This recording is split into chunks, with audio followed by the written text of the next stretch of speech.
What's popping? Let me get my juice box that I stole from a 4-year-old. It's Wednesday. It's Wednesday, bitches. What is fucking good? Bumbaclaw.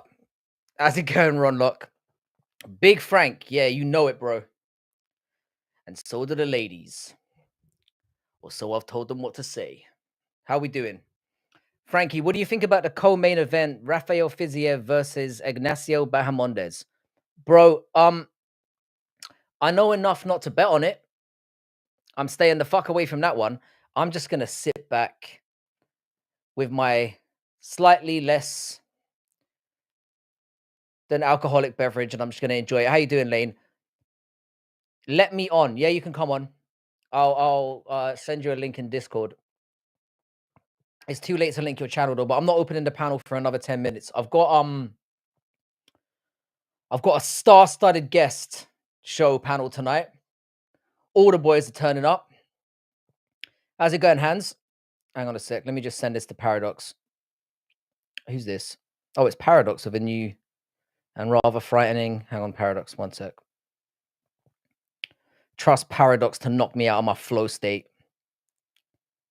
Hang on a sec.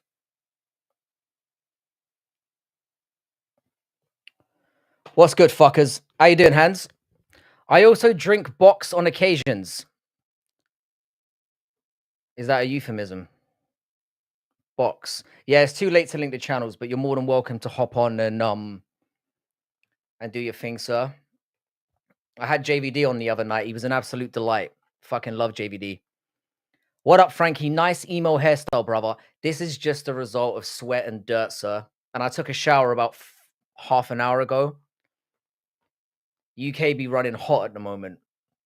Hot and sticky. You know how us white, pasty motherfuckers can't handle it. Cheers. Cheers, cunt. How we doing, B7? What's good, man? I'm looking forward to this card for one simple reason, and we all know why that is. Frankie's entering his Hawthorne Heights era a long time ago, bro. A long time ago. I think I came out of my mother like that. How's it going, Lane? What's good? Hope you're well. Damn, I missed the JVD and Frankie stream. Yeah, JVD was really good. And Good Noodle's always fun as well. So we had those boys on Sunday. It was a bit of a random one.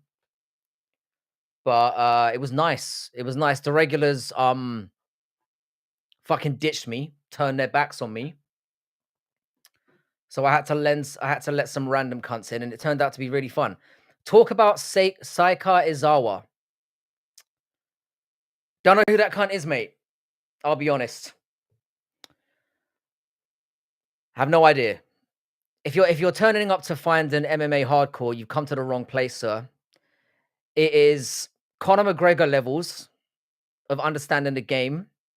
We throw some vagina and asshole talking when we can, and then we throw a little bit of banter around the gaff. That's basically what we're here. How do you not know about the greatest MMA? He's an MMA fighter. Jesus Christ. Is that the cunt with the tits in your profile picture?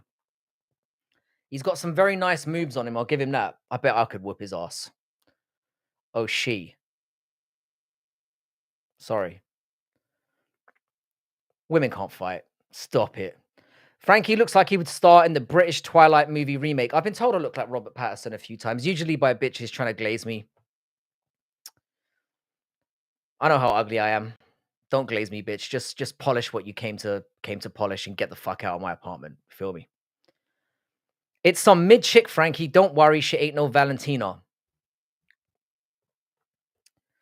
That's a terrible thing to say about another human being.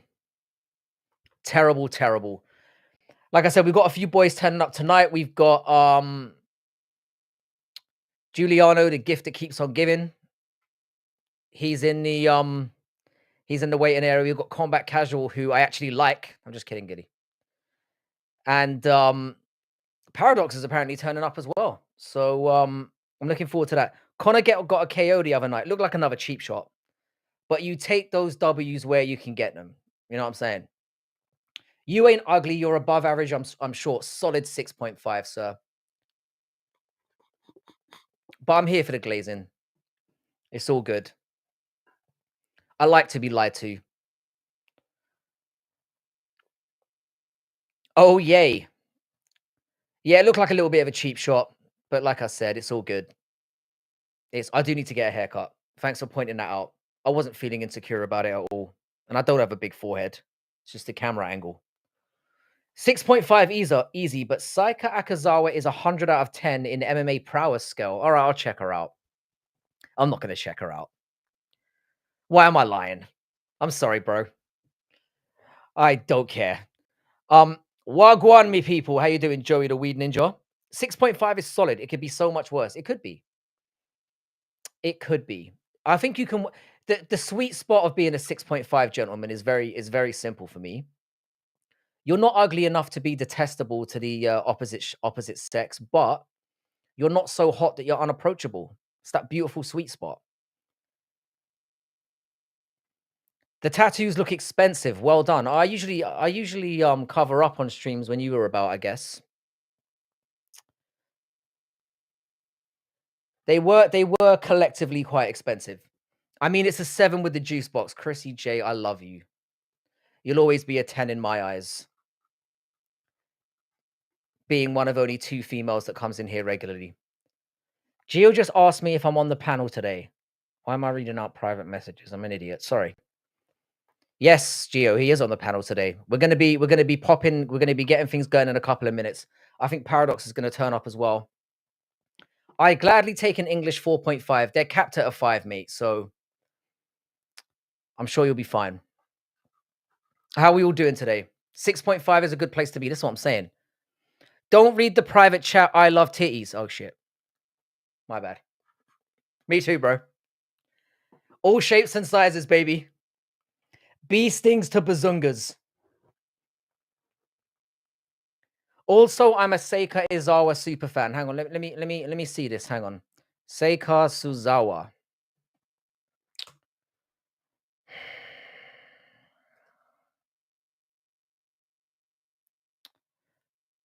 Okay. I mean, I definitely would if that's the question, but we know I would. The dude's a blend on James Gallagher and Daniel Radcliffe. Which Daniel Radcliffe, though? Which Daniel Radcliffe is the question. That's the worry. Small tits age better. Depends on how much money you've got, mate, and how much you're willing to spend. I mean, a decent tit job will set you back about $2,000 now, especially if you go get it done in Thailand. But you've got to be very subtle in how you get that done. Giuliano's going to tell us all about it in a couple of minutes. He's going to give us a few tips about how to get your significant other to get the king. He loves Asians more than you somehow for no reason. I that's impossible. That could never happen. All right, I'm gonna let the boys in because I'm starting to talk absolute shit. How are we doing, guys? How's it going, boys? Hang on, let me get my head set up because I can't actually. No. Yo, why do I just have to be on the bottom, Frankie?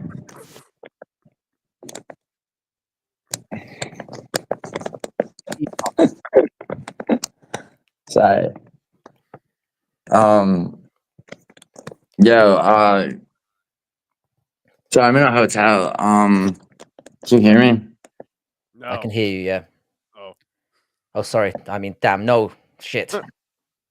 Dude, Idaho is gonna fucking talk shit about beating me at Super Smash Brothers, but like, I mean, dude, I hadn't played in like a year, but if anyone can beat Idaho when he's playing as Martha at Super Smash Brothers, I'll do something. They win something for me. What that is to be announced. But anyway, yeah, Frank, you were talking about I guess you were talking about like titties, right? So Claudia it's like, I mean, don't worry, I have a segue into actual MMA conversation.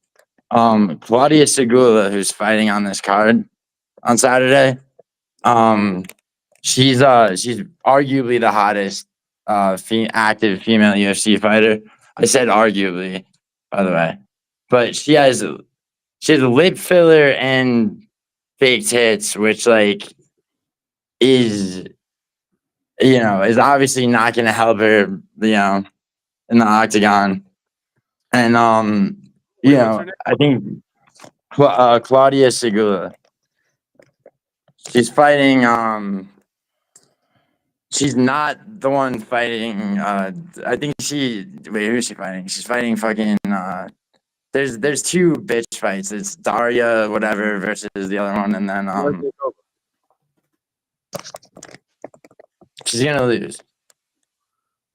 What is this weekend, or are we just talking about some random? Yeah, no, we're talking about this weekend, Frankie. I haven't looked at the card. The name of the stream is like the Baku, Azerbaijan stream. Yeah, I just use that to trick people to come in here. I don't know anything about MMA. Well, yeah, no, that's what I said. It's like No, Gio, she's I was hoping we could keep the titties going for a few more minutes. yeah. Well, Frankie, I said there's the no. I'm joking. I'm joking. Let's talk about Claudia. Is she's a handsome woman.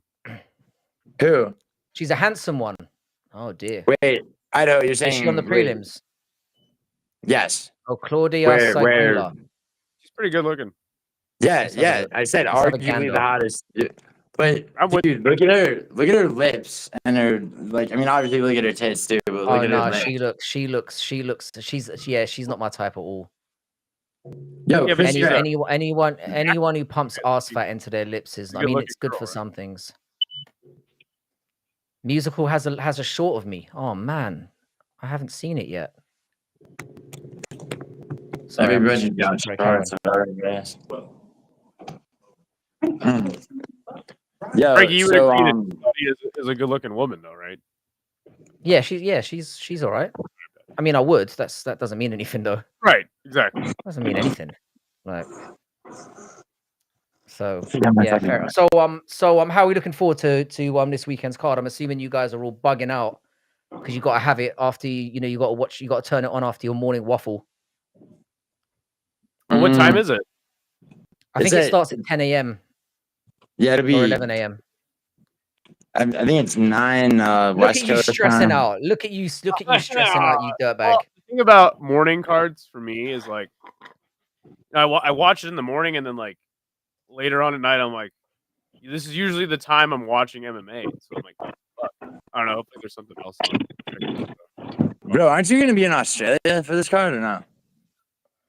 No, I'll be in Australia on Tuesday. I'll be flying. I have to fly to San Francisco first, and then I'll be. And you're gonna be back Saturday. Why are you going to Australia? This is new news for me. Why not? No, just vacation. Just the best dancer ever. My uncle like moved to Australia. He's like living there half the year, so I figured why not. Okay. Oh shit. Yo, Lane's saying it starts at 9 a.m. Eastern, so that's 6 a.m. Pacific. That'd be 7 a.m. your time. I mean, that's still not bad, is it? You wake up. No, that's chill. Like I'm down. You know what but yeah, I'll wake up 72 hours before and still be awake. So there's a lot of shit going on this weekend. What else is up? Wait, there's a war very near Azerbaijan that. Yeah, that's something that was interesting to me. Is like I was like, are they even gonna do the card still? Because what's happening over there? Yeah, people have said that. I mean, or asked about it and everything. The UFC seems to have not addressed that yet. I mean, hopefully everything just goes fine. Maybe Yeah. Maybe Dana White shows up. I'm sure it will be fine. I mean, if anything, if something goes wrong, then it will be the most amazing card of all time. Yeah, I know you guys don't care about this, but there's gonna be a Rise card. I don't know if you know what Rise is. It's a kickboxing promotion in Japan. And that's That's gonna start at like midnight 1 a.m. my time. And those cards go on forever. So I'm gonna probably do back-to-back fight companions and just stay up literally all night like a degenerate. So that sucks. Sounds like a good use of a week. I'm gonna be happy just to get like a regular day, it's gonna be weird for me. It's like, what am I gonna do when I can't sleep at 1 o'clock in the morning and I'm like, there's nothing on. There is a BKFC later that day, so that's good. I might cover that. Yeah, I think I might need to get something in on that because we're going to a live BKFC card at the end of the month with Brutally and That's JPL. That's badass, dude. Have you ever been to a BKFC event? I never have. I've only actually watched a couple cards live. Okay. So I went I'm to kind of jazzed for that. BKFC Salt Lake City when I think it was when Perry fought Alvarez, and it was a good time. Really cheap seats.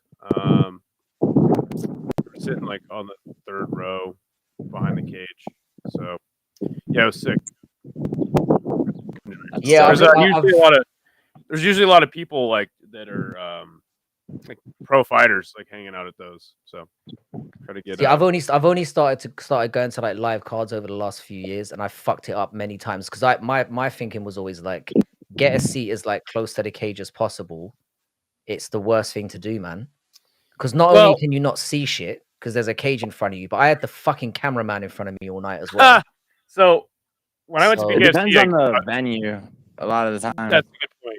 When I went to BKFC, like 3rd row back, but everybody stood up when shit went down, and like I tried to stand up, but I'm fucking short as shit, so I'm like, okay. But there you are. Super Leg versus Haggerty. I was 2nd row VIP. Is the best thing ever, dude. After Super Leg knocked out Haggerty, he fucking pointed at me because I was like fucking screaming, and he's like, "Yeah, like you know what's up." I was like, "Oh, let's go!" And I met Scott Coker, met Cotry. I would have come. I would have come in that moment. And yeah, that was like amazing. But yeah, like your best bet is like 3rd row back in the stands, or like or I've heard like first upper tier on the front row is apparently really good as well. Yeah. Like I've couple cuts. So I did that at UFC 304 where I was a couple rows back and I had this coke head behind me who was just doing lines all night and off his fucking head. Wow. He tried to fight me at the beginning of the night, and then by the end of the night he was like trying to offer me coke, and I was like, I'm cool, bro. And then so I botched that one, and then there was a one card I tried to go to in Thailand like 4 months later, and I fucked things up. So like it said on the ticket that it started at 7 o'clock. And like total numpty, I assumed, correct me if I'm wrong, boys, I assumed, that it was going to start at 7 o'clock at night. So I arrived at 7 o'clock at night and I'd already missed it. It started at 7 o'clock in the morning. Are you serious? Yeah. And my whole plan of going there. What was it? A Lumpini Stadium event? It was a one Lumpini Stadium event. So I was going to go there and shoot my shot on Stamp Fairtex. Yeah. Like, so as you do. You know. So I'm sorry. Frank, I was trying. I didn't want to interrupt you, but so just really quick. So I don't know if you know King Tersey, but I ate ass on a bet with him on the main event last Saturday. It's not about you, Gio. This is not about you. No, it's people are asking like No, I do owe Tersey $3,500. Seeing as some of the chat has brought it up, you might as well. He only has like Cash App and like Zelle and everything. But he'll. Oh, so now it's his fault. Fuck it, hell. I mean, a little bit, but he'll be paid. He'll be paid by tonight. I told him that I would pay him by Wednesday if he couldn't get Zelle to work. But I told you not to. I told you not to bet on Joaquin Buckley. You didn't listen to your boy. Yeah, no, that was the consequences. Dude, you gotta take L's. You gotta just have a night. I was telling because it was, dude. I was in Idaho, like fucking telling him like I'm just gonna take Idaho. Idaho. You see what he's doing. You see what he's doing now, yeah. No, I was dude. He can attest this. Oh, right. No. Coming your fault. This is no. It's not his fault. It's not his fault. It's entirely my fault. I'm taking full responsibility. I fucking ate ass on last week's card. It does happen, and then he killed me in Super Smash Brothers, and I'm just like, all right, this has to be an ego death. Like that's comparable. I have no. Well, I mean, I mean, I didn't have. Sorry, Frank. I didn't have any ayahuasca on hand. I mean, I had to sort of like force it, but no, yeah, like yeah. I mean, a bet's a bet. I owe Tersey 3,500. He'll be paid tonight. Just like Do you know what? Do you know what must hurt? Do you know what must hurt for Tersey though? If he went to like a regular sports bettor, he could have made over 10 grand on that single bet by betting on Usman. Yeah, he could have. That The must thing have is, stung. though, well, no, but the thing is, like, I've been talking to him since, and he's actually like, you know, I mean, you know, for whatever reason, he had like a shitty reputation and like everything. I've been talking to him since, and he wants to make a channel. He actually knows his shit quite a bit. I mean, I can understand why you made the bet, because if anything, it was slightly inflated. It was slightly inflated on your end, because I think 3,500 would have made you about 3.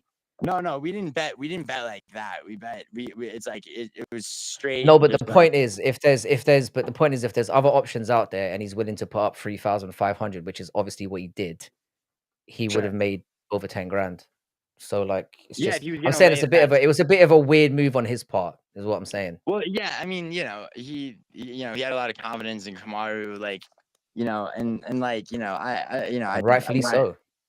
You know, and like, you know, yeah, I mean, yeah, it proved to be accurate. I didn't think he was gonna fuck Buckley in the ass like that, but I saw it kind of going that Dude, way. once Buckley Like, adopted the bladed stance that his corner told him to, I figured he would adjust. But after he lost the third round, it was over. So Gio rolls into town. yeah, I want to hear this story. And I pick him up, and we literally walk in the door like as the main event is like starting. So like my first ever interaction with Gio, you know, in person is, you know, like Is first watching round. Buckley get taken down. Yeah, in 10 you're right. And he's got a seconds. $3,500 bet on it, and he's just like he's really hyped. He's like, no, Buckley's got this, and then like you see, Well, like I mean, slowly okay. he's just like, ah, The realization is dawning on him. Yeah. And like in the I fifth would have round, loved to have seen that. By the way, credit to Buckley. By the fifth round, he was stuffing takedowns. He was landing shots. Like I thought that's a no credit to Buckley. silver lining, right? He was stuffing takedowns, but like silver lining. Like, yeah, silver. Dude, Protest did but yeah, and then right. We've been talking about running this fade on Super Smash Bros. Melee for a minute, and I proceed to. Dude, I didn't know you were a fucking savant, dude. Soul I didn't practice. I proceed to beat his soul in on Super Smash Bros. Like 10 games in a row. And so I love that you were waiting to take advantage. You're like, he's down 3,500. Let me kick him when he's down. Yeah, no. So get this. It was necessary. I was getting cocky all around. I fucking so get this. I decided to pick the worst character in the game, which is Pichu. And I beat him. I was so happy. I was so proud of myself. And so he beats me, and then he's like, "Yo, like, you want to bet on the next game, you as Pichu?" I was like, "Bro, don't try to fucking wait. Hold on. Switch this night around and little weasel dub over me, son." I'm gonna say one thing. Everything Idaho just said is true, except for the fact that I asked you if you wanted to bet before you picked Pichu, and I won. Okay, and you did say no. Fair. That's fair. Because I was like, Gio, like you get destroyed, dude. Like I don't want to make you lose 2 bets in one night, man. Had you taken that bet, you would have lost. But you did kill me as Marth, and then once it's Jigglypuff just to make it hurt extra hard. Yeah. But you have to admit. I will. I'm gonna echo money a little bit, like a little bit. No. Doesn't sound like it. I didn't, dude. No. Fuck off. I got. Do you know what? I've got to say, for all the shit you get though, Gio, I love how you're supremely confident in anything and everything. I'm not. Like, I'll tell you when I'm not confident and shit. I mean, dude, that's why. Have you even played Smash Brothers before? That's my next question. No, yeah. He's like, bro, I'm gonna fuck you up. What's the Smash Brothers? No. You know what I'm saying? I hadn't played in over a year, but like, you know, like like it's one of those things, bro. It's like, you know, like he was telling, bro. Idaho was telling me, he's like, Yeah, like no one ever wants to play me anymore because I just knock their dicks in and kill everybody. Like, Yeah. and I'm like, I'm like, okay, this kid's I've definitely lost friends talking over that shit. game before. Yeah, I used to lose friends on like No Mercy back in the You know day. what? You know what's the biggest friend It's a killer though rage is quit Mario game. Party. Really? Because Really? Mario Party is a bit random, isn't it? Well, some of them are. It's like there's a Right, lot luck right, based. exactly. You get But like it, 4 Oh, motherfuckers in there, and it gets Wait, heated. Mario Kart or Mario Party? Mario Party. Oh yeah, because you can select people to like bump back, like Yeah, once- like there'll be like this shit, Yeah. be like, yo, like steal their coins, steal their stars, and you can just look at the person next to you like you're so fucked, dude. And it's what's fucked up is when like somebody will go at you and you're like in last place, and somebody will steal your shit. You're like, the fuck is wrong with you, dickhead? I'm in I'm last already place. down, you prick. Yeah, like What's your fucking problem? I could get that as well. Yeah, right. Yeah, I get that. Yo, Yeah. I know. Dragon Ball Z, I will be. you know what? Like, I'm gonna pull a Giuliano here, and I've never played that game, but I'll bet you $3,500 I destroy you in that game. all right, bet. Dude, in racial face-off. You heard it here first, people. Giuliano's going to be living in a box by next Friday. Yeah, He's going to be under a bridge sucking dick. Oh, shit. In your dreams, Frank. In your dreams, Frankie. I'll be the first one in the dude. queue, bro, just to see your face. Dude, I'll pay my next bet with Tersey off of Idaho's money. So who is King Tersey and how did this come about? I've never heard of King Tersey. Tersey's like, I mean, people know who he is. He's like he's mainly just in chats, but he he knows, like, he turned out to be like pretty knowledgeable about about MMA in general. Nah, fair play to him. It was a smart bet on his side in terms of, because I felt like a lot of people were underrating Usman in that one. But I'm going to echo what Idaho said, and I think a lot of the chat would agree with this. There's a lot of encouragement you can get if you're a Buckley fan. Like, he ended the fight really well, and he's somebody who we've seen have a horrible run. We've seen him have a horrible run at middleweight and then fix a lot of things and then come back a lot better. And I think he's the type of person that will go to the gym, work on stuff, and come back better. Yeah, he looked like a serious contender before that fight too. And then on my Pick'em show, Combat Casual, great YouTube channel. I was like, oh, I'm gonna pick in the Buck. description. I feel like he wins, but I'm like, if this fight goes the distance, like, it's Usman. So I did end up making some money betting Usman, but yeah, I don't know. I just It knew felt that, like an easy one to me. It was like when Poirier fought Benoit Saint Denis. I brought this up before. It felt like when I saw the odds, I was like, have I mixed it up? right. And I'm a big Buckley fan, and I said this on Sunday when we were talking about it. I would have picked Buckley before that fight to beat almost anyone in the division. I said he was going to be a champion at some point, but when the Usman fight got picked, I was like, I don't love this one. There's something about the matchup I just didn't like, and yeah, worked out pretty well. I didn't like the face off.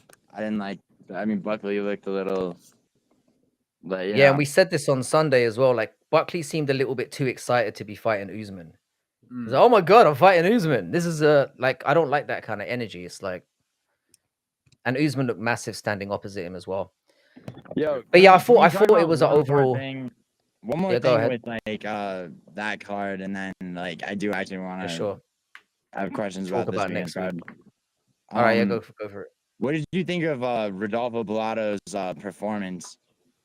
Not in the fight. I mean, like, his acting. We spoke about it I was speaking about it in Dougie's stream, and as soon as I saw it, my instant reaction was he's a fucking fraud.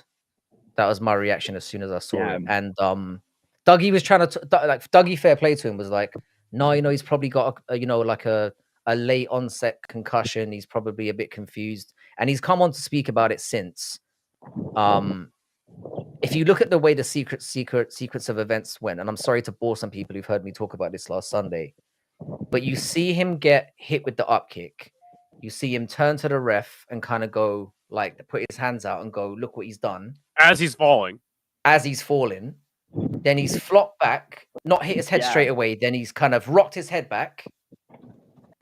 And then he's pretended to like stumble over to the court. It was fucking shocking. So I had a similar reaction to Dougie, who I've never talked to, and I don't know who is, but I've he's a good lad. Heard a lot about Dougie's him. Corner, yeah.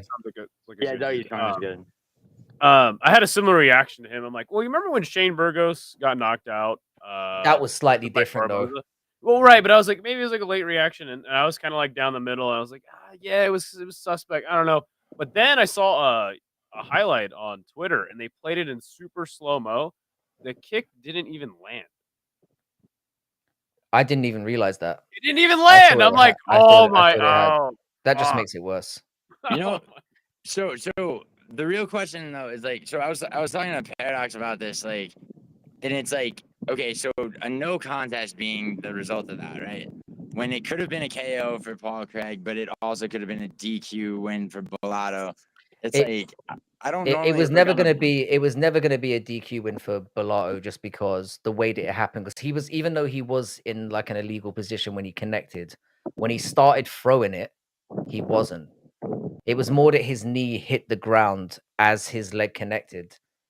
No, so it was very clearly, or even if it did connect. The knee was planted firmly on the ground well before the kick was thrown. Was it? Because I thought he was going down into the position, and then you got. No. I guess it could have been a DQ then. I don't know. Well, and you also it's like that's why it's like I don't. Sorry, go ahead. No, you're good. It was the very end of the round, right? And so Bellato was trying to go for something, crazy, like ground and pound finish him. I think. It was like a whole wild KO. I think it should have been a KO for Paul Craig, or at least Yeah, like, but unfortunately, the UFC doesn't have real rules. They gifted Chris Weidman a fucking, a unanimous decision for blinding Bruno Silva, like, but also it's like it could, like, I don't often look on the bright side of things, but it's like the fact that they didn't give a DQ into Bellato, it's like maybe they have some integrity. Is that possible? Yeah, I don't know.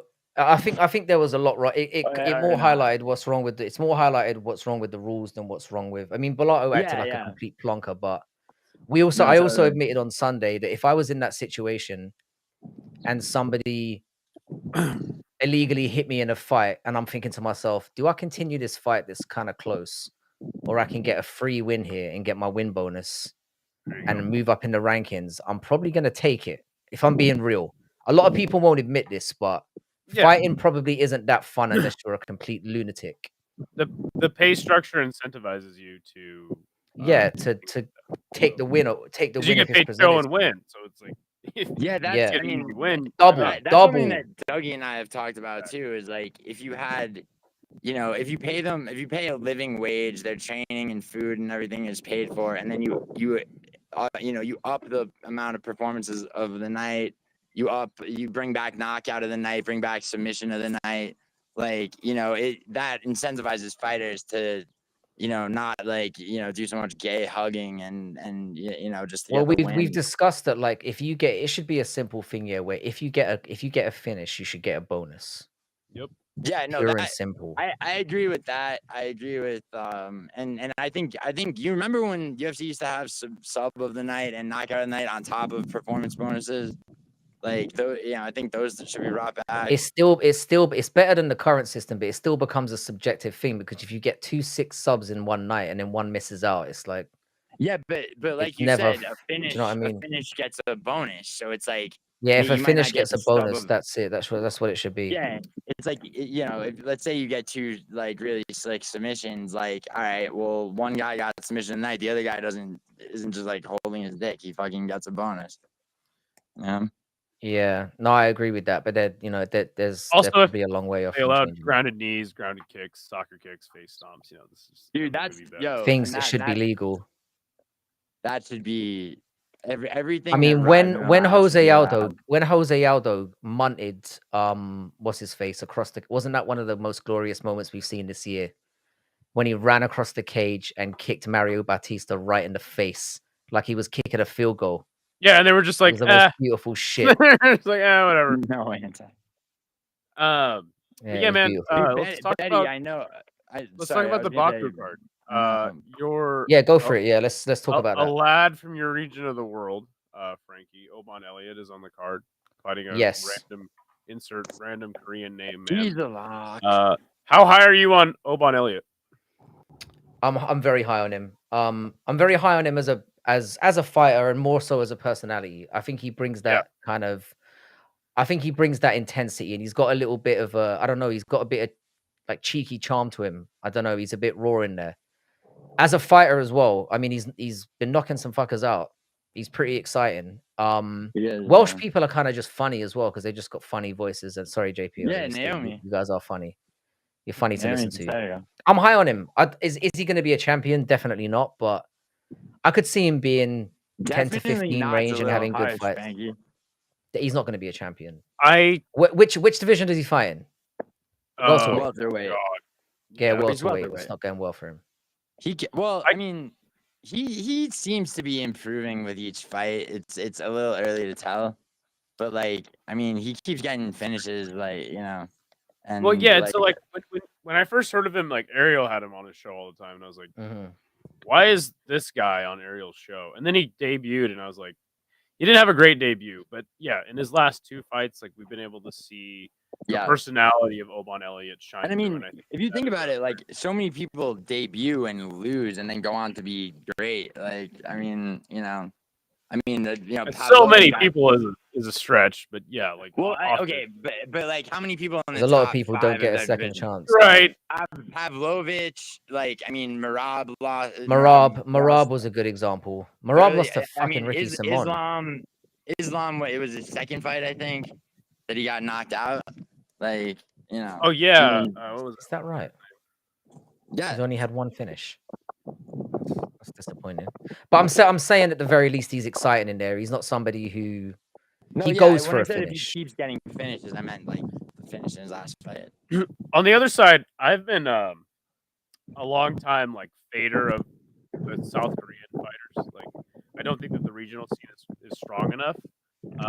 But I will say, about you, I think Black Combat, Grachin, and Rise are Road FC, which Road FC is one of my favorites. Dude, bro, yeah. And you actually have the South Korean like regional scene popping off, and it's correlated to like the UFC. Like we're seeing a lot more South Koreans doing a lot better and getting wins recently. So yeah, I think this is. I'm actually excited for this fight. Do you think this random South Korean Donnie has any chance of pulling off an upset?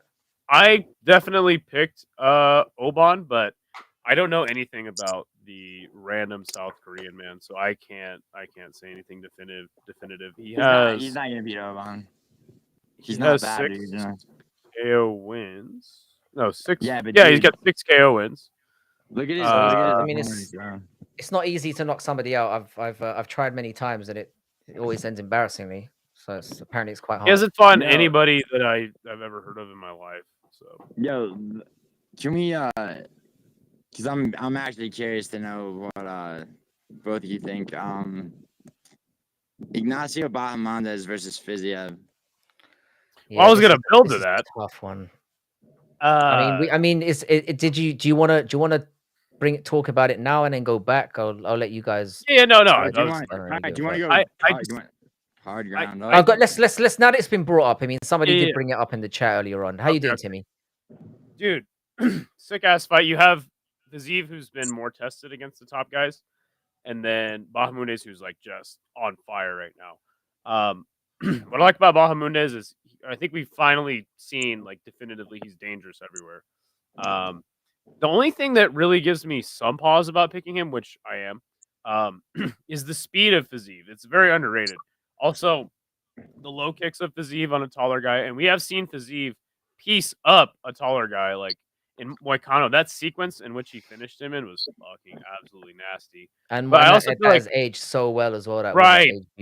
And I feel like Moicano and Bahamondes like their striking. I mean, the striking differential is like I mean, it's huge.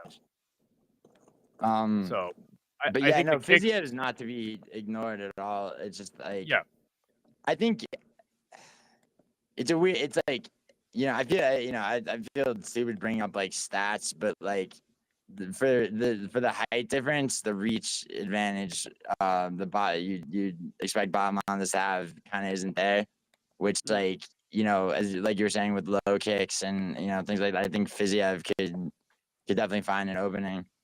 I mean, I'm taking Bahamondes, but it's like it's a hard one to pick. It could go. I mean, it's Fiziev is more tested and thereby more probably capable of adjusting.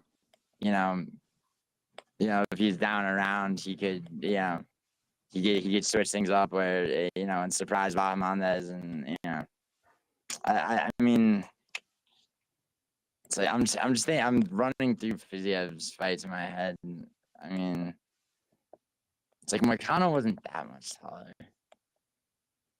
I mean, not that it necessarily matters. I mean, I do feel like it is important that Fiziev did. I mean, he's fought Justin Gaethje for how long now? It was their first fight at main event. That's it's been like what 30 minutes. No, it was 30 in total, so it was Okay, two. yes, they rounders. fought each other for 30 minutes. I think that's valuable experience, and Bahamondes hasn't fought in a guy quite as dangerous as that.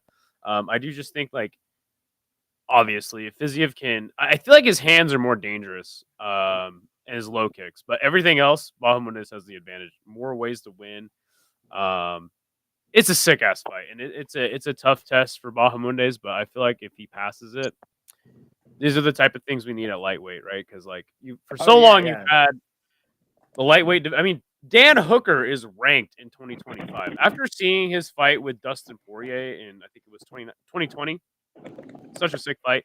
Like I didn't think Dan Hooker would still be in the top fucking ranked lightweights. You know what I'm saying? So it's like these guys have not been able to break through and beat the vets of the lightweight division that are at the top, and that's a huge problem for the division. You got guys like Justin Gaethje proclaiming he deserves a title shot now. And I would just like that's what we need. We need new life injected into the rankings. And these top the rankings. That's young guys that can beat these top guys. You know what I'm saying? Yeah. I'm this is one I'm just gonna enjoy it. I'm not gonna lay any money on. I don't like it from a betting perspective either way because it's just gonna be. I think it's a pick 'em too, right? It's well. I think Fiziev is the slight favorite, but it's like a Actually, I think if I'm not mistaken, isn't Bahamondes a favorite? No, I think it's Fiziev. Hang on a second. Let me double check. Well, it might be different over there. I wouldn't assume it is. Hang on. Because it was something I was looking at. I'm personally gonna pick the reason why I'm worried about it for Fiziev is because I really like the way Bahamondes lands knees up the middle is where I think Fiziev might come unstuck because he's like I said, he's short. And he does try and get in the pocket and let some heat off. I don't know. I'd be less worried if Fiziev was coming straight back into this fight and he hadn't fought Gaethje for 3 rounds. I'd be a lot more worried. But now that he's kind of got the ring rust off a little bit, I don't think Ignacio has fought anyone near his level. And whenever I think of when he got that knockout against Roosevelt Roberts, who let's be fair is shit. Yeah, Roosevelt Roberts had hurt him quite badly in that fight up to that. I mean, his face was fucking battered to pieces. And he kind of pulled that one out. I mean, I know he pieced him up in parts of the fight as well, but there were parts of it that were competitive against him. Than Ludovic Klein did against Roosevelt Roberts. Well, Ludovic Klein is one that I wasn't really ever too high on anyway. So yeah, me either. I'm just saying. I mean, he does have a win over Bahamondes. True. Yeah, he does. I mean, that's why I'm saying. That's why I feel like that. I feel like Fiziev is a better version of Ludovic Klein. Yeah, no, I said the same thing earlier in the week. Like, yeah, but I don't know. I feel like again, that was a few years ago. Bahamondes is rapidly. He has improved. So. He has. Yeah. I'm going with Fiziev, but I think it's going to be fight of the night. I think it's going to be an absolute. I think this for me is a fun one. I'm looking forward to seeing how it goes down. What about Curtis Blades versus Kenya? I don't know that much about Kanaev, I do find it a bit weird that this cunt is hopping into the organization. I've heard he's had steroid issues before, or he's popped before. I find it strange that this guy is coming into the UFC and getting launched right into. I mean, I know heavyweight's nothing; it's not exactly stacked, but it feels like a weird one to me that he's just being thrust in there.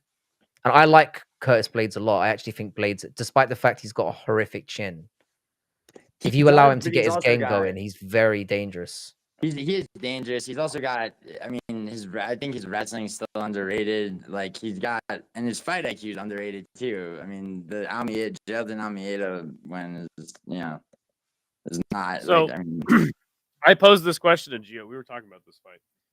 I was like, okay, if Kuniev goes in there and he knocks Curtis Blades out in 30 seconds, like, would you say he's a top heavyweight in the sport?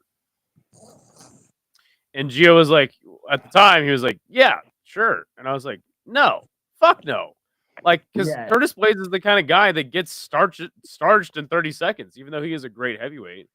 but like he's just a slow starter, and he is bad against guys that are fast starters with power. Like, it just happens, I mean, just one defeat. Yeah.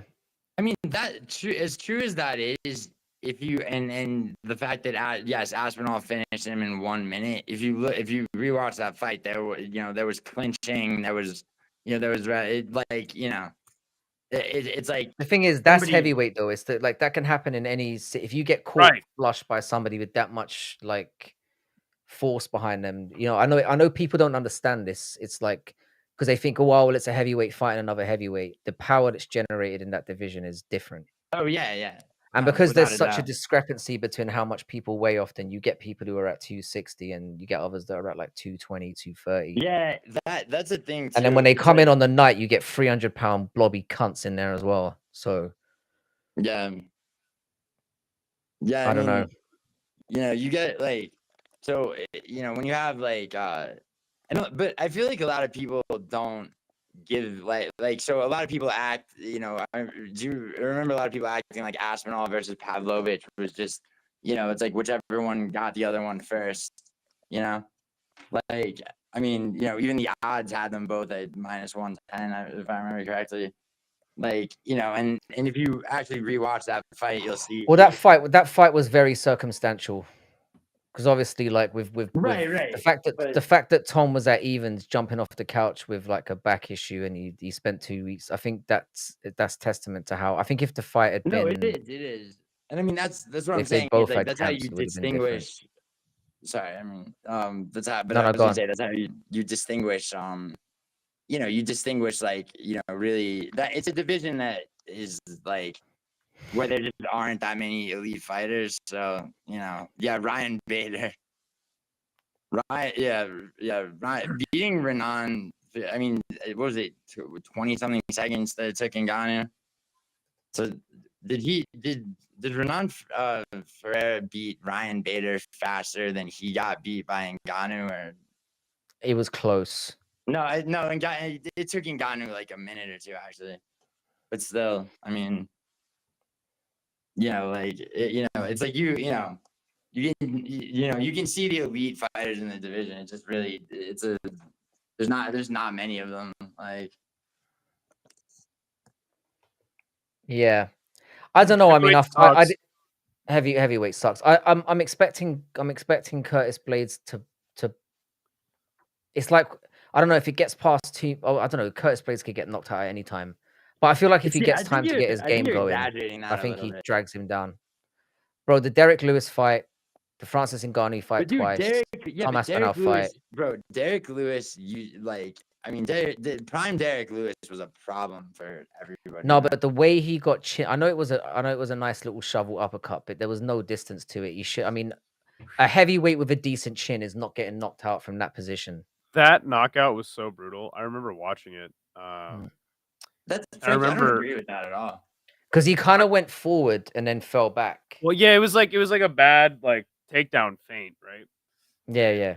I remember. If you remember, he got knocked out. I think that's why he didn't need that much distance because Curtis Blades was kind of going down as he was it was just the perfect like bat. So when he got knocked out on the broadcast, though, you could hear when they like came back from like a little break, like Curtis Blades woke up and he was like writhing in agony, and like John Anik was trying to like talk over it.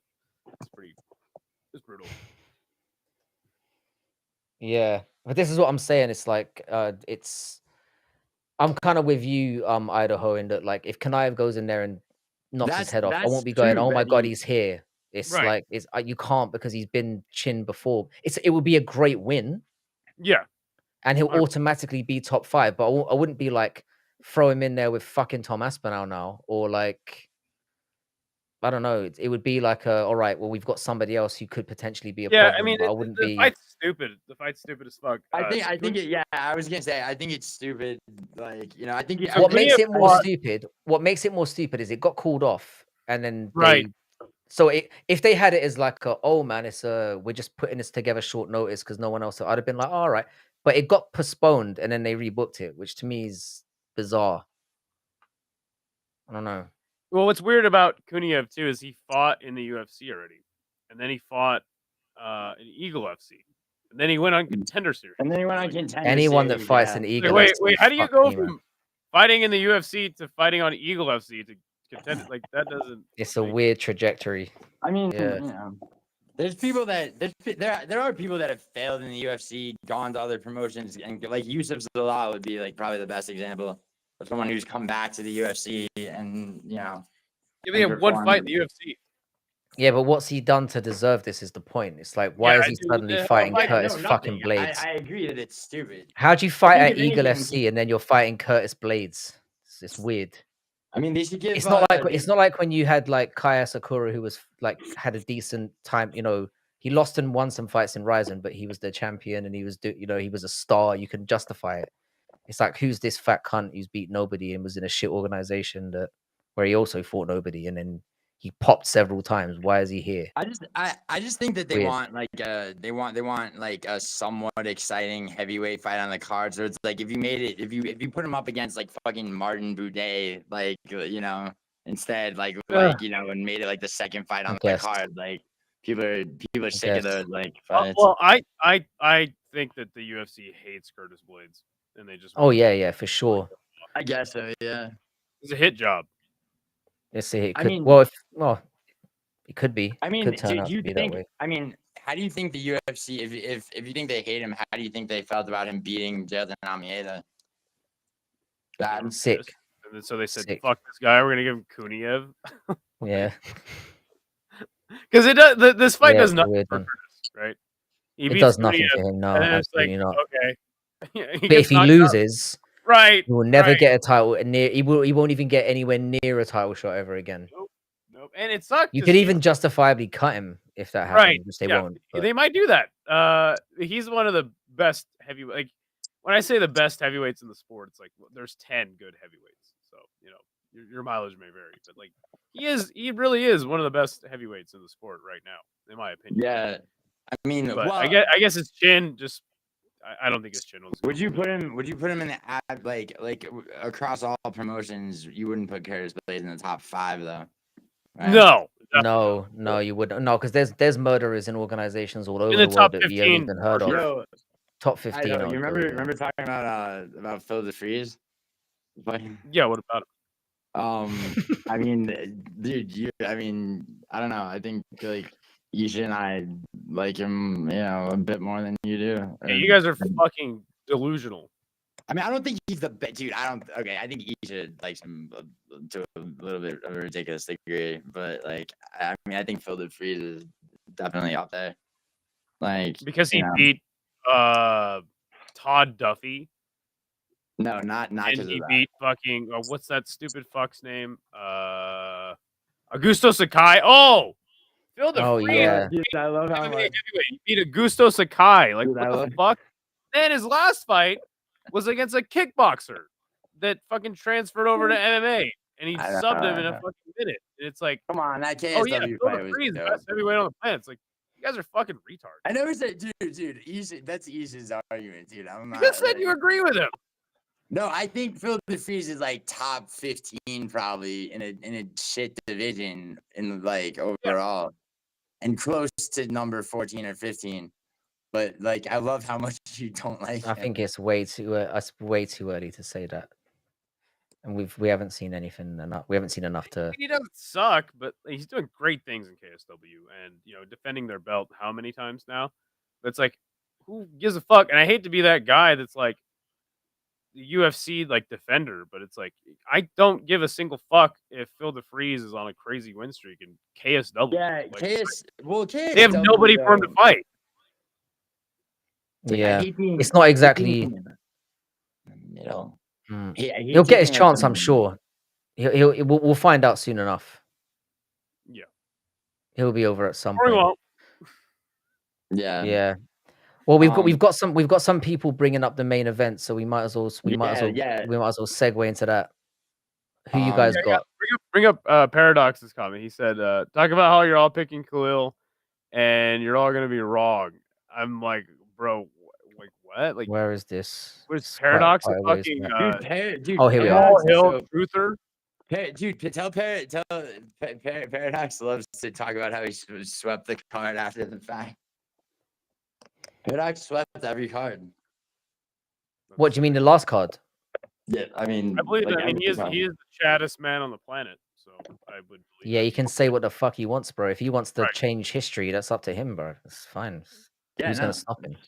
He's 12'9". He makes the rules. Frankie, he's 8'11". Let's not like. I mean, that's 8'11". Sorry. I'm What do you think about this, Idaho? Who do you think's got this? Who do you think's got the main event? Yeah. Well, I'm gonna dodge your question by saying I think that you have to give Jamal Hill a lot of credit. Not because of his response to losses or anything like that. Like all the fanfare around him is warranted. He's totally delusional.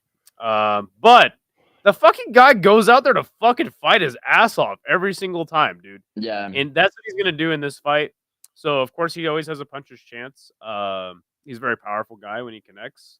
But I would be a fool to pick Jamal Hill in this fight because Khalil Roundtree is just the much better striker. He's faster.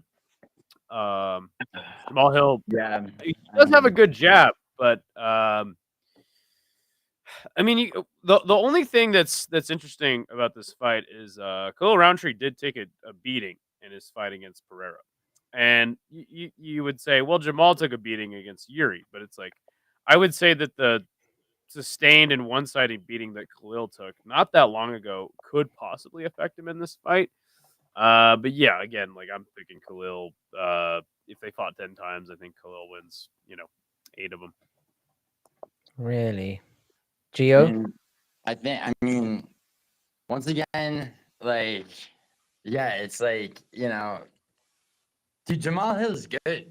And he's very, like, it's just that Khalil's so much more technical. I think that, like, if he hits Hill to the body and, like, Hill starts to throw lunging shots, his technique gets sloppy, and I mean, it's like I could see it going to a decision for Khalil, which would be shitty, but like that's actually the pick I have. Oh, is it? Yeah. So you and I agree. Yeah, I mean, because it's like I mean, it's like Khalil Roundtree has knockout power relative to you know what I'm saying, like where like do I see him fucking chinning Jamal Hill like in the early rounds? No, but like fuck no. But I don't see him taking as much damage as Jamal Hill does. Like he's very tight. He's very defensively like sound and technical. So I mean, as much as like I'd like for Jamal Hill to win, like I think Khalil wins. Why would you like for Jamal Hill to win? Because I like how balls out fucking retarded he gets and how funny he is and the personality. Like he just talks Kindred so spirit, much shit, yeah. bro. I'm gonna stand and strike with Alex Pereira.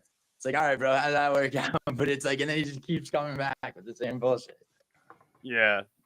He resonates a lot with you, huh, Gio? Yeah, that's how I got my nickname, the White Jamal Hill. Ha! Wait a second. I was in I'm sorry, Frankie. When I was in New Jersey, I was talking to this Italian woman, and she told me that Italians aren't white. Yeah, I mean, well, since like I forget what year, there used to be like a separate category. You know, when you go to the doctor, you put like your race, like you check like Caucasian, like whatever, Hispanic. Yeah, like there used to be a category Mediterranean, but they got rid of that. So, I mean, just rub all you guys in. Yeah. Yeah. I'm going to. I think Khalil Rountree is fucking shit, and I think he's. Yeah, I do. I think he's awful. I think he's got one way of fighting. I think he's got zero cardio, and I think he cries too much and is a general pussy. And I think he's going to get smashed out. That's what I think is going to happen. I think he's going to have a good. Dougie's saying he wins the first two, and I can see that potentially happening where it's close and he does well. But I think in a 5-round fight, I think Hill's going to be a little bit more cautious in this one, and I just think he's slicker in terms of like the way he can. Like I can see him, as Paradox said, winning a foot battle and. All right, I have a question. I don't know. I think he's more clean, and I think he's gonna. I don't know. I've been waiting for Jamal Hill to show out for a little while now. Obviously, he's had two. I thought the Yuri fight he had moments. Yuri, that was the best.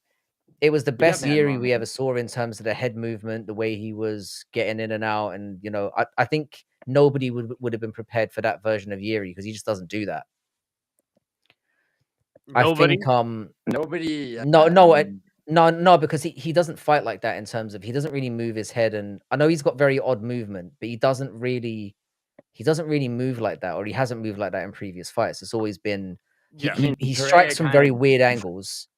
He strikes from very weird angles, which is hard to deal with. But I mean, in terms of and I think Jamal Hill losing that fight isn't a testament to how bad he was. I think he had his moments. He caught him certain times, but it was a good fight. Yeah. I think he's gonna be levels above Khalil Rountree here. I think this guy's a dumpy loser, soy little bitch. That's what I think of Jamal Hill. Okay, like if you cry when you win, I can't understand. I can't. I wasn't aware that there was cried when he won the belt. What are you talking about? He got on his both knees with his head in his hands and cried when he won the belt. I'm not talking about him. I'm talking about Khalil Rountree. I know, but like he cried when he won the belt. Cried when he won. That's different. That's a reason to cry. Dude, they both. I wasn't crying when you win a random fight against. I just don't like Khalil Rountree. I don't understand. I've been kind of pissed off with the fact that he's kind of got opportunities that he doesn't really deserve because he went viral because he cried, and I just find that annoying. He can't. He's got no takedown. He's got no takedowns. He's got no diversity to his game. He's going good from one side. He's good from one side. He like if you watch fights, for example, against Johnny Walker, if you switch stances against this guy, he's useless. And and don't get me wrong, the fight he had against Alex Pereira, I think he surprised a lot of people. The fact that he didn't get smashed out in one round, but the fact that he's getting Pereira on the ground, bro. I think Pereira looked at this guy as it's like when Amanda Nunes fought Pena, right? The first time, she looked at her tape and she thought, "I don't need to train this, but she's shit." She had COVID. No, but I'm saying, no, but my point is, I'm saying Nunes, watch the clips of this girl and thought, I can't wake up early and go to the gym for this bitch. And I think Pereira looked at all of Roundtree's fights and thought, there's no fucking way this guy is ever gonna touch me.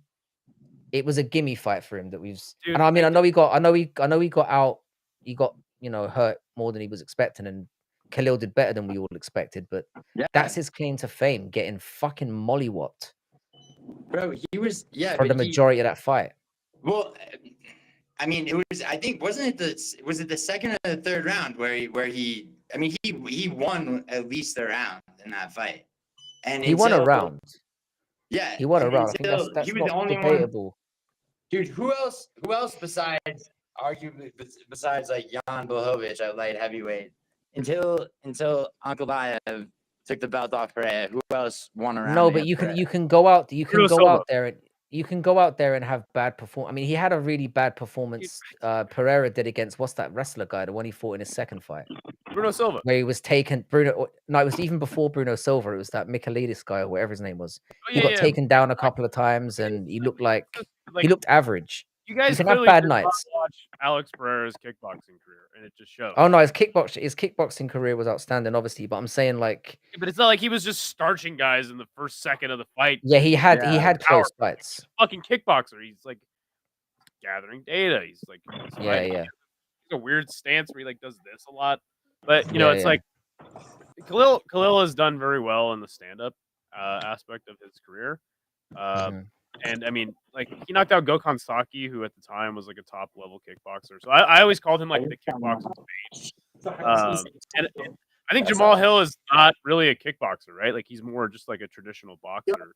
Yeah. He's sloppy. I think that's his downfall. I think if Khalil's gonna win, he's gonna have to do significant damage in the first round because his cardio is shocking. Yeah, that's what I'm saying. And like and the reason why I'm edging Jamal Hill is because first of all it's 5 rounds, but also he's been effectively dusted twice. I think he's going to be a lot more cautious in this one, and I think Khalil's gonna. Honestly, it could be. I mean, he could be too cautious and get chinned in the first round. But I feel like if Khalil, I disagree with that. Khalil visibly loses tank in front of your eyes in a way that's not. That is a good point. He's pretty bricked up. So yeah. I don't know. I just don't understand this Jamal Hill fan club bullshit. I'm not even a fan of him. I think he's a bell end as well, but I just think he's a better fighter. I think, it's like I'm a fan of his like retardation. Oh, by the way, Frankie, I am so happy that you said bell end because that is my favorite British insult in the entire world. I heard it recently, and I'm a huge fan of bell end users. So it's in the top 3. Oh, I'm a bell end user. I like Mong. I like Mong a lot. Mong's nice as well. Yeah, Mong's pretty good. We've got some because when you get insulted in a British accent, it's short for Mongoloid. Yeah, okay. Frankie, what do you like? Munter. That's the other one. Oh, that's one of my specials. People don't really say Munter that much, but it's one of mine that I use. It's just like it means like a clapped out slag. Yeah, no. When you hear Munter, you can see it in your mind. That's what British. That's what British insults there's that visceral reaction. Calling someone a tosser too. It's like I don't know what you mean, but I do. Like British insults are the best, honestly. Yeah, they are. It's because British accents. We sound like posh cunts. So when we start dissing you out, it's like it sounds deeper. It cuts deeper. Yeah. I'm not gonna go toe to toe with City Life because I don't want to get destroyed on my own panel. So I'm just gonna pretend you didn't say anything. You said which gas out it? Pretty much all of them. I mean, the thing is, he just looks visibly like he looks like his decision making goes out the window. Tosspot's nice I love Knobhead as well. I mean, dude, like he just looks like his decision making goes out the window. Dude, as a fight goes into the later rounds, Jamal Hill just gasses and starts to overcommit. I mean, that's just a fact. Like, I mean, you could call that shitty. The thing is, Jamal Hill doesn't really have any great wins either. It's not like I'm speaking this way. I mean, I know I said he's going to starch him out, but I just don't think Khalil Roundtree is well rounded enough. And I've seen when he gets, he's very dominant on one side. He's only really bringing one thing to the table. It's not like he's going to mix things up if things are going badly for him. I feel like Hill could go there. Sorry. Yeah, Batty Boy is definitely a small passion. Douchebag is nice as well. I mean, fuck me, it's a good one. No, dude, none of those insults come close to Bell End. All right, Bell End is perfect. Come on, it just Mong hits. Is great. It slaps. Like quit being a Mong. Mong sounds kind of silly if you don't get the context, though. Well, yeah, but like, I mean, if you know, Frankie. If not, you're a fucking Mong. Mongoloid. Yeah, it doesn't sound the same in whatever accent you're coming out with. Yeah, you're right. It doesn't. But that's the point of British. Like, there's mad expressions like that. Like, if you go like look at the state I remember I showed Bodak. Do you know what I like as Cristiano well? You Ronaldo fringe. statue. I like Huh? you fringe. I don't know why. When that was made popular a little while. You know when those British gangster movies used to come out, like Snatch and Lockstock and stuff. You fucking I fringe. think I've seen It that just movie. sounds vicious. Yo, Paradox is kind of right. Like he's saying that people are basically with Khalil and Hill, that like people are basically just picking against the other fighter more so than. I think it's more to do with that. I just don't like I don't like Khalil because I just find him a bit sort of, I don't know, there's just something a bit off about the guy, the whole Yeah, that's cult what I'm stuff, saying. Is and like Yeah, I'll give you guys this. I don't like his energy. I think that I don't like that Khalil, he's in a cult, and I'd rather hang out with Jamal Hill, but like fucking. Marginally. I think Khalil overperformed against Alex 100%. in a loss, and I think that that's why a lot of the fan sentiment is going towards Khalil. But again, I just think that Khalil is a lot more skilled on the feet, but I do think that the power edge goes to Jamal, and he'll be there, for as long as he can. He'll be going to land that right hand. But I feel like personally that's all he has in the fight, whereas Khalil has a lot more weapons on the feet because he is training kind of a Muay Thai style. I think that again, Jamal is just more of a boxer than anything else. Yeah. I could see it. I think what the sentiment is though is we're very likely to get an absolute fucking war. Yeah, which is what we need. Which by the way, we need a main event that delivers because they haven't. Which by the way, you guys know that there's like an entire sport that people just stand up in, right? It's called kickboxing. I know. I don't watch it enough. And nobody gives a fuck about it. I don't watch it. I don't get it. It blows my mind. Yeah, dude, it's because I've. Do you know what it is? Yeah, it's because I'm like, I just don't have the time anymore. It's more that, and like I don't know what I'm talking about as well. That's the issue. Frankie, you have a life, and like so. Yeah, and a job. Yeah. These fans that just scream at the top of their lungs like, "Oh my god, boo, a takedown!" It's like, yeah, dude. No, I mean, I enjoy wrestling when it's leading somewhere. Nobody likes lay and pray. It's horrible to watch. But when you see beautifully strung together transitions, and like, for example, it's why I'm such a big fan of Gamrot. Like, I loved his last performance. I thought it was sensational, and I've enjoyed watching him fight for years. I think he's. I think you know who's criminally underrated is fucking It's criminal underrated. I just lost his fucking name. Like at featherweight in the UFC. God damn it. Evloev. Yeah, Evloev. Sorry, I'm looking at the mountains of Wyoming. You love how he looked at the mountains and then he just completely monged out. Like, oh my god! What a bellend! Yeah, Evloev in his last few was really Dude, has really impressed me as well. That was a great like wrestling. A great wrestling fight. Yeah, it was fun to watch. I think even somebody who doesn't like wrestling would have enjoyed that. Yo, Frankie, what do you know about Tawfiq Musayev? Not that much. He's fighting on the card as well. I think he's 17-1, right? I'm not sure if that's his 22-5. 22-5. Oh, 22-5. I'm thinking about the other guy who's fighting at flyweight. So had a long career in Bellator. Was always exciting. Went over to Ryzen, cooked a bunch of dudes in Ryzen, and then finally getting his shot. A little late. She's on her way to your place. But let me tell you, man, Tawfiq is a very exciting fighter to watch. Has a lot of power. I'm super stoked for his fight against Oralbai. I am gonna pick Oralbai.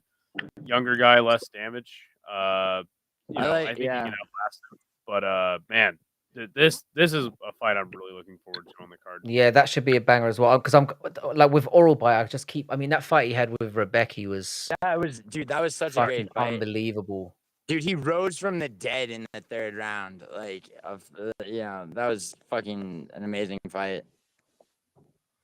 And that should be. I mean, this card, to be fair, is really good. I think like in terms of name value for people who watch on a casual basis, as we always bring up, it's probably not the most like.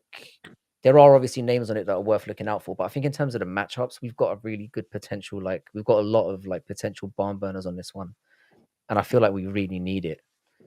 I have a losing faith.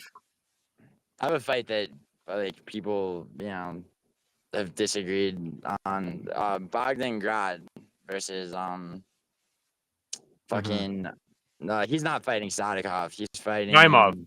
Naimov. I think I think Bogdan Grad kills Naimov. And Bogdan Grad is a very heavy underdog as well. Yeah, well, so was Chris I think Duncan. he's like Frankie, plus remember what I 200. told you? No, I don't. No, you've got to stop using the Chris Duncan example every time we do this because I said I thought Chris Duncan was going to win. love that You example. fucking wet wipe. Everyone in the UK was on Vucenich's dick, and give me so much shit about picking Chris Duncan, and then Oh wait, sorry, I forgot. I had If anything, do you know what I should be angry about? Because I said about, just to go back to that, I said I was going to bet on Chris Duncan because I felt like the odds were too good on Duncan, and you went, never bet the odds, never bet on the odds, or bet on someone when you think they're the underdog, and I was like, yeah.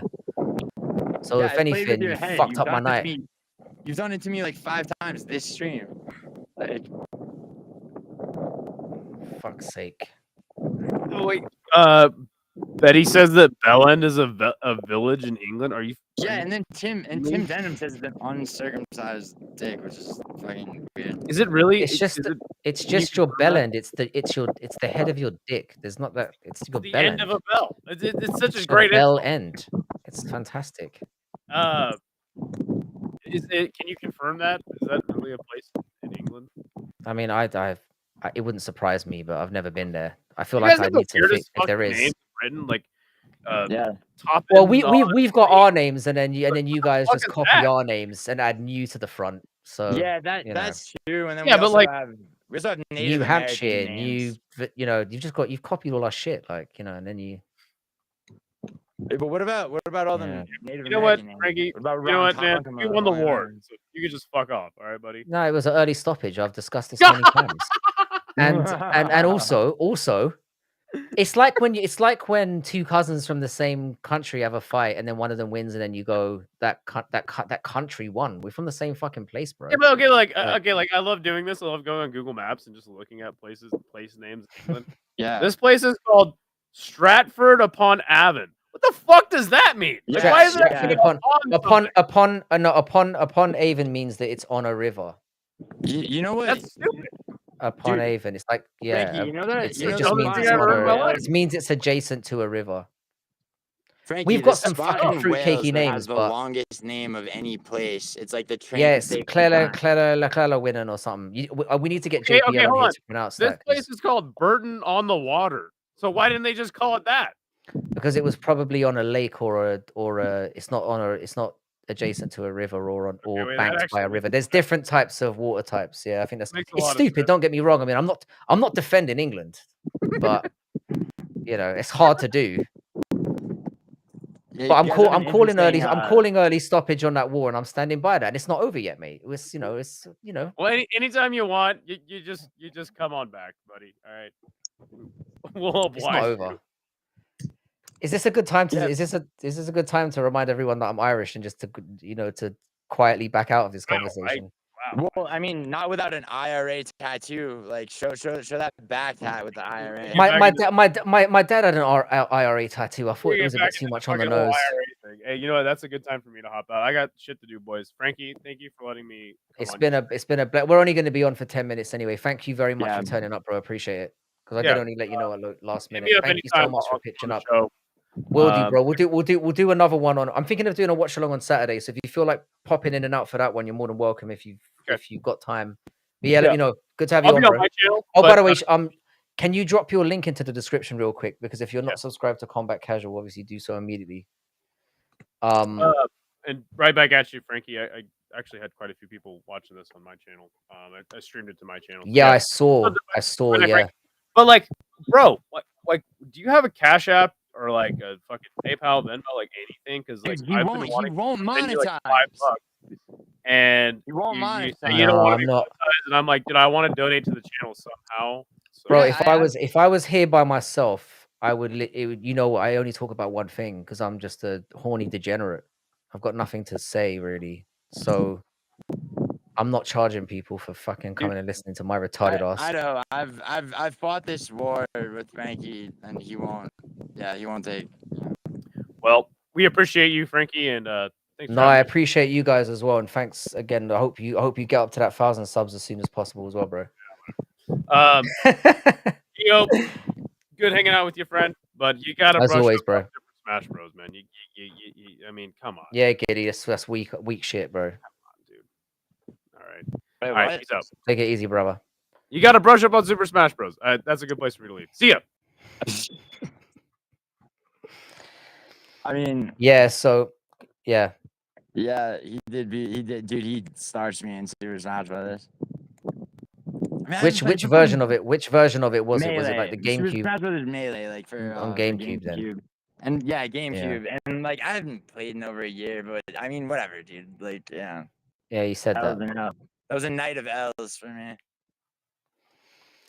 I mean, like I said, fair play to you. Regardless of when you take the odd L, you still come with the you still come with the big talk. It was like with the chess talk when you were giving it all that shit, and then Dude, well, yeah, but like, dude, I'd like to run that back with Bodak, because like, dude, it's like I don't think that's a good idea. I checkmated brutally, like, Yeah, but like, brutally is professed to not really be a chess player at all. And if he says he was driving while he was playing, I kind of believe him. I mean, I can imagine he'd do stuff like that. it's not that I don't believe him. It's just like, all right, let's run it back, and none of this shit means anything in the scheme of things. Talking about video No, games. I mean, there's nothing wrong with a bit of shit talking. Yeah, exactly. I mean, yeah. Thanks, Idaho. Idaho, learn how to play Dragon Ball Z though. You fucking. I reckon you should be careful of that because I reckon he smokes you on Dragon Ball Z as well. Oh my god. Dude. If he's betting you $3,500, like he seems to me like somebody who's got fighting games down. He wouldn't even make a bet that the one game that I won in Smash Brothers where he played as Pichu, he wouldn't take that bet. I don't know.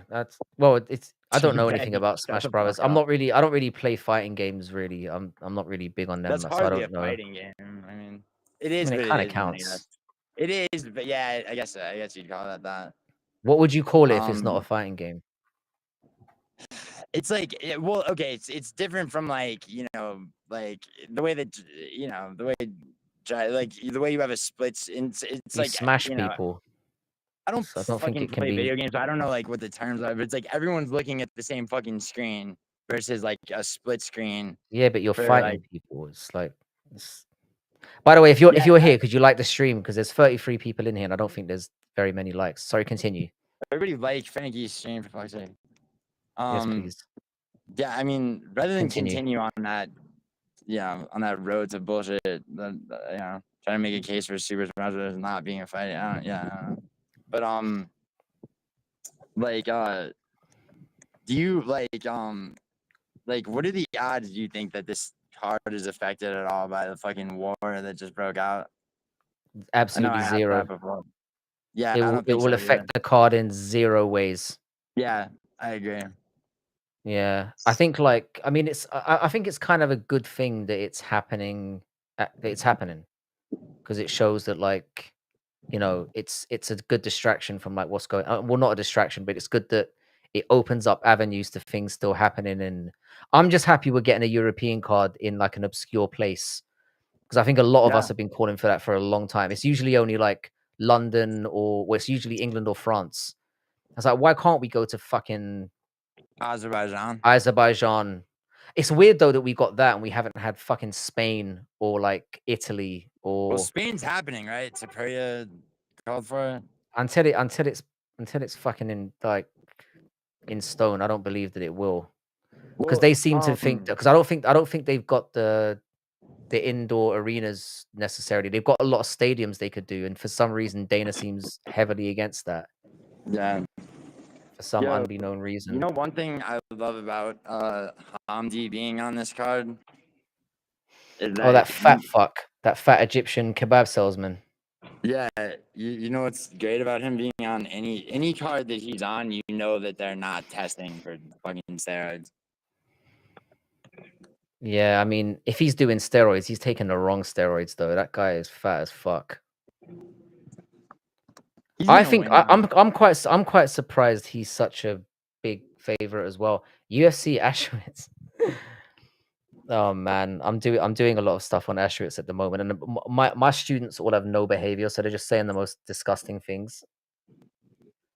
So Should do an event in bit... Georgia with Ilya and Marab. That would be good for Georgia. Yeah. Georgia, if Georgia has or had, well, they've got 2 lineal champions technically. I mean, if they don't get a car, the fact that they're doing it in Azerbaijan when they've got 1 fighter in the UFC there is kind of mad. You think stadiums are too big for fights? I completely disagree. Like some of the boxing cards this year, like the Ben and Eubank one was unbelievable. The atmosphere in that place was fucking amazing. And the thing is, it would kind of resolve the issue of you could have cheap seats again. If you've got like an 80,000 seat stadium, you could sell tickets for $50 or $75 or whatever, and people just want to be there for the atmosphere. Get drunk, see 2 dots fight, and it would eliminate a lot. Don't forget about Musical's new video on you. How is it going to make me cry and rage, or am I going to be? I need to check that out. Am I ready for it? Yeah, I think this. I don't understand. I don't understand Dana's reluctance to do stadiums. It's weird. It is weird.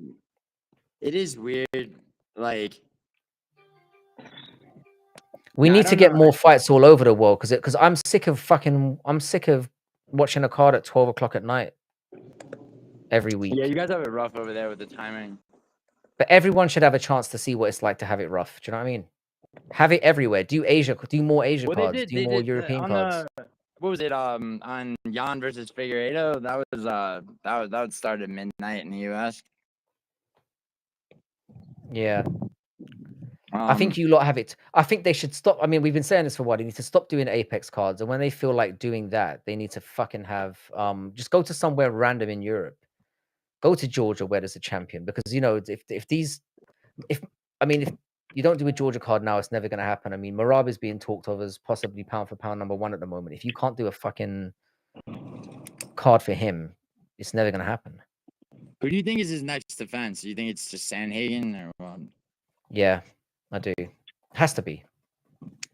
Unless I mean, I could see them shafting Sandhagen over. It all depends on timing, because they could do if Pantoja puts in an amazing performance and then calls him out, you never know. There's never a sure thing in the UFC. You really think Sandhagen has been fucked up? If Pantoja beats Kai France, you really think he's gonna move up? Yeah, he has to. There's no one else. There's no one else for him to decapitate. He would be one person where you say it's definitely deserving, and I think he knows that. Like the guy I like in that division, I really like. Well, I want Manel Cap to win the belt at some point because I just love him, but he seems to be fucking up for himself. I think Tatsuro Taira is going to be champion of that division, and when he gets it, he's going to be very hard to get off it because I think he's very good. Do you think is he better than Joshua Van? Joshua Van is. I'm worried now that I'm looking forward to seeing the odds they've got on the Royval fight because I think Royval's going to beat him. Well, I mean, I think Royval's going to beat him too, and like that doesn't stop the odds makers from opening it at plus money for Royval or for Van. Yeah, no, but the thing, so Dougie, on that note though, the UFC wouldn't do that. They'd still charge the same amount for all the seats that or what I'd like to call within range. But then you let the casuals turn up and fucking, well, not the casuals, sorry, the people who just want to turn up for the atmosphere and pay for the experience, and you get that too. I think he cited the weather as like a problem, which again is just a stupid thing to me. Yeah, he says some full of shit things about like his reasons for. There are stadiums in this country that have across Europe that have retractable roofs now, and air conditioning and climate control inside the. Wow, no way. I don't think he knows what's going on. You guys just got that. I mean, it's not that he doesn't know what's going on. He'll see Dana White will. There must be a very monetary related or just a logistical reason as to why he's not doing it, because it's probably easy to roll out the same things in every sort of arena type place. I reckon when they look at an arena, it has to have certain criteria where they can bring in whatever their screens are, and where they can just literally roll into town, set up in a few hours, and then roll the fuck out. If there's any logistical stuff to it, they don't want to do it. I was just gonna say, for the right amount of money or to not lose the right amount of money, it's like Dana White will like present himself as like a dumbass, like he doesn't care. after a certain point. It's like I think he's missing out on such a big opportunity though. Like stadium atmospheres, when they go off, they can be fucking incredible. If you get it right, it's sensational. oh And you yeah, want for more sure. people turning up live. The more people you get turning up live, they embrace with the product more. And I Dude, feel like they're I missing out love on a big Cheddarhead's opportunity. I love Cheddarhead's privilege. The fuck did he say? He's like, he goes, it says 9 a.m. It's like, this is unreasonable and unfair and unreasonable. You fucking spoiled bastards. This is why you can all suck my ballsack. Do you know how much we have to suffer to watch this awful sport? And having to set a card for an alarm is unacceptable. Imagine having to stay awake for a card or to sleep in the middle of the afternoon when you've got kids so that you're awake for the card. And then you have to sleep through most of Sunday, which is your last day off. It's disgraceful, mate. All I'm saying is, yeah, they should just go around the world a little bit more, try things, because the product just feels the same over and over again. It's like wherever they are, it they've feels had a like lot the of same success in arena. Australia. Yeah. Like, There's a lot of and huge. They fired that corrupt judge in Australia because there's no goddamn gaming commission. You know, like the judge that gave Tuivasa 3 rounds against Rosenstrike. Like they don't. Yeah. You know, Yeah, that was set a nice card to for 'em. see. But I mean, I just think we need to see it out there more. But like I said, I'm happy that this card's on during the daytime for me. I'm gonna probably do a watch along for it because why not? It will finish at 11 p.m., which is gonna be weird for me. That's not that weird.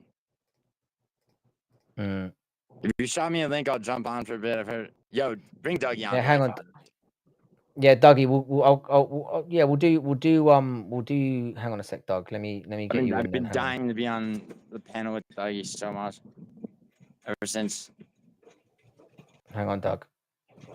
I'll stay on for another 15 minutes just for Doug. Hang on. Sorry, mate. Hang on. I'm not very professional, in case you didn't realize. There we are. I've been nagging Dougie to get back on for ages as well, so I'm not gonna miss this golden opportunity. Yeah. That's what I said. Like, dude, yeah, I'd be interested to hear his take on this because the stadium thing does baffle me a bit. It's like it seems like such a big opportunity to miss, and I guess being a UK fan because we do pretty much everything in stadiums. It's Well, yeah, it's most of what you do is soccer, which is good, well, but, soccer, rugby, even when right. like I said, when NFL comes over, everything is like wind, rain, or shine. You pack a stadium full of 50 to 70,000 people or whatever, and you just soak in the atmosphere and enjoy it, even though you can't see shit what's going on. It's more just for the atmosphere. Shift to Oz, Frankie. They're having tutors take lectures over here. It's so understaffed. I can't go to Australia because of the freaky fucking animals you've got there. I'm subscribed to this guy on YouTube recently who like breaks down all the weird animals you've got there, and it makes me want to visit there even less. Bro, It just seems like a scary place. Dude, it's crazy, dude. Like, first of all, it's like I mean, just the platypus itself is like it fucking lays eggs and shit, you know? Yeah, they don't have just dangerous animals. They've got animals that don't look like they should be existing on this planet. Bro, I have you know, like if a kid just like put like all the favorite parts of his animal together, it's like they exist in Australia. It's like if they had a zoo that had like creatures that only like you had to be like, you know, that only like the Illuminati could go to. Like, you know, with like creatures that you know, like normal people didn't get to know about. Yeah, it's a weird. I think it's more of that. It's just because I'm a massive pussy and I don't want to go out getting duppied up by some weird animal. You wouldn't kangaroo hunt with a machete? No. I was talking I will go to Australia at some point, but I'm thinking of more in my later years when I want to die. I'm definitely I'll go over there. I'm going to the UK first, but like I'm definitely going to Australia. Like, how do you not go to Australia in this life? You know, I'm running out of places to go, to be honest, that are on the list because I've been all over. So Australia is getting closer and closer. I can't ignore it anymore. Yo, Frankie, are you is Tijuana still happening? I think it possibly will at the end of the summer. I'm trying to work things in. I'm trying to work out the timing and stuff. I'll introduce you to that crazy friend of mine. Yeah, but don't get responsible. I mean, don't know. Don't get too responsible. We'll see. We'll see how it goes. Frankie, I feel like you balance. You're a good like role model to. I mean, no, that's not me. I was like you like yeah you. I mean, you would roll your eyes at that more than anybody. But like, I mean, you know, for a guy with kids and everything, it's like you balance debauchery really well, Dougie. What's good, Doug? How's it going, bro? We can't quite hear you at the moment. This would be the biggest anticlimax I've ever felt in my life if we can't get. I'm about to be the quietest I've ever been on a panel. As soon as All the right. audio starts working. Oh, is that what it takes? How's that? Can you hear me better there? Yeah, you can hear you, bro. How's it going? Hang on 1 second.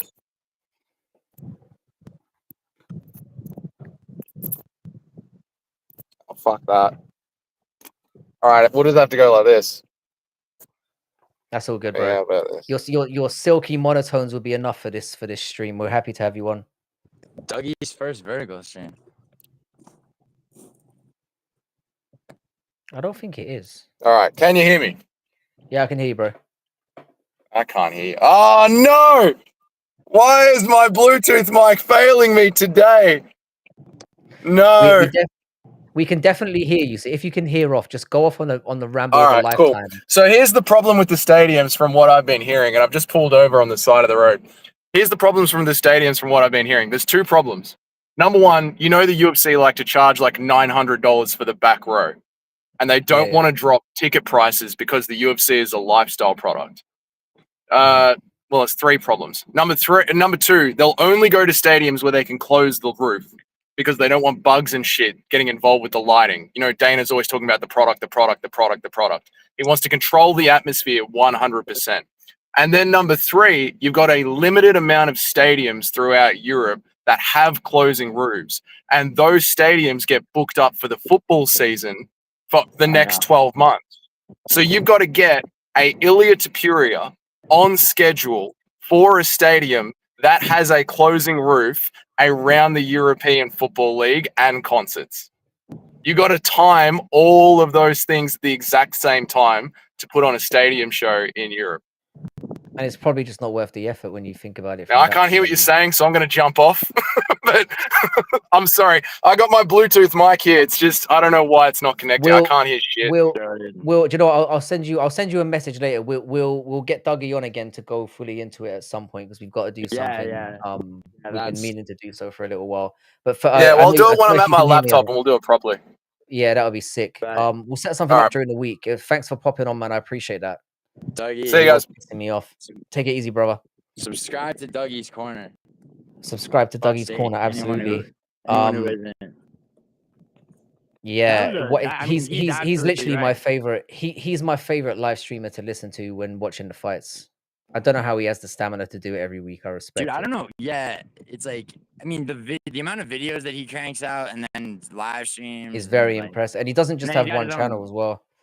He also, dude, he taught me how to deal with a stripped screw, like had like this trick for getting like a man of many talents, a torn screw rather. Yeah. Yeah. No, for sure. Anyway, I'm gonna have to fuck off now myself because I've got work tomorrow. But I appreciate you coming on. What I'm thinking of doing is I'm gonna do like an open panel for the event because it's like I said, I'm not missing an opportunity to live stream during like a card that's actually on at a reasonable time.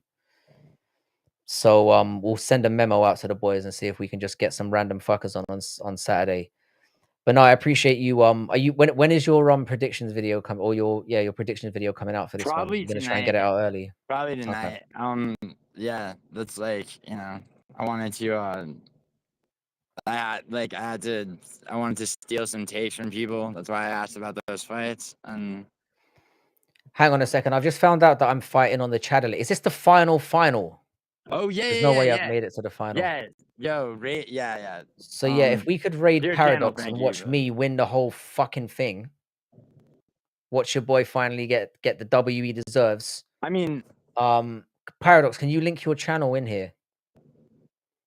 By the way, I'm can I putting shout you. shout out to yeah? Go ahead.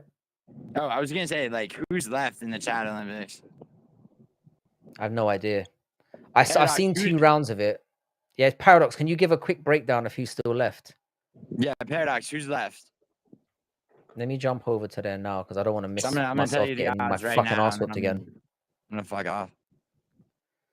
Let me see who's on there. I've missed part of the like the build up to it. It's crazy. Alright, so Paradox is on. If you guys could go over there and get the stream popping off, I'd really All right, appreciate yeah, yo, raid Paradox. Peace. it. You Yo, guys, peace, Frankie. turn Take it it up. easy. Thank you so much, Gio. If you're not subscribed to Giovanni, Giovanni. It doesn't matter. Giuliano Yeah, Argenti, subscribe but to don't. subscribe.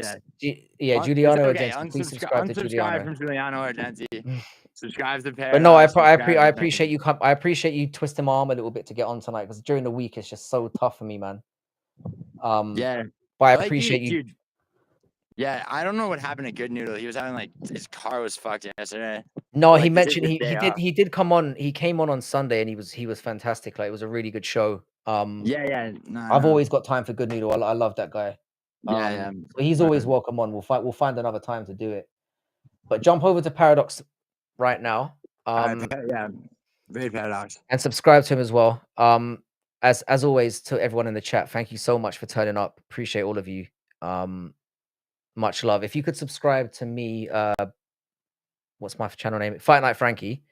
I'd really appreciate it. I'm very, very close to hitting another milestone, so I'd appreciate you guys. If you could also like the stream before you duck out, I'd really appreciate it.